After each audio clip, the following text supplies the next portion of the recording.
Est-ce que je dois faire n'importe quoi, poser n'importe quel geste, vivre n'importe quelle vie, avoir n'importe quelle pensée, no finish, devenir citoyen du royaume comme ça?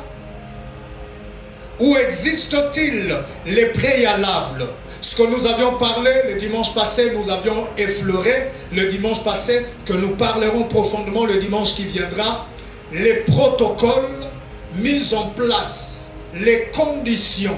En d'autres termes, on dirait le critérium, les critères que chacun de celui qui consent pour devenir citoyen du royaume doit remplir.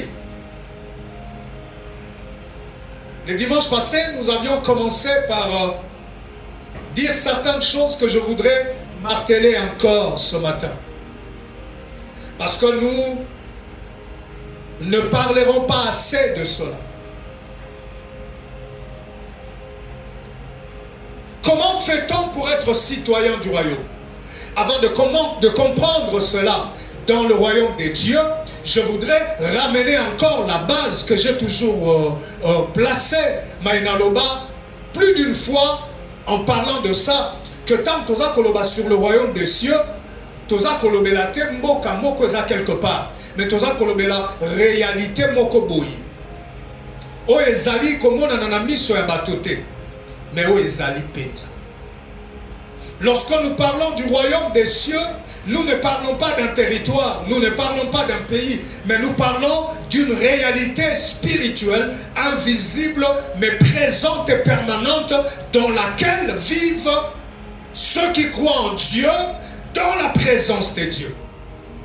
Le royaume de Dieu, c'est cette dimension où la parole est reine, la parole est observée, la volonté de Dieu est recherchée.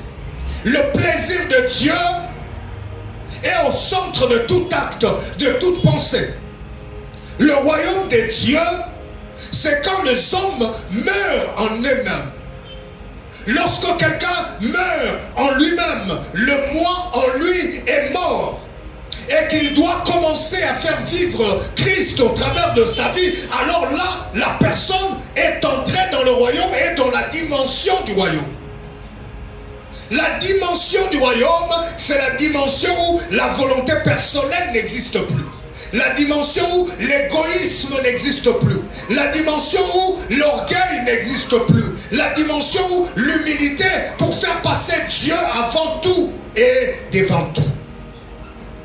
Donc, nous comprenons que le royaume de Dieu n'est pas un territoire physique, géographique, localisable dans le Google Maps de ton téléphone, quelque part sur la planète. Non!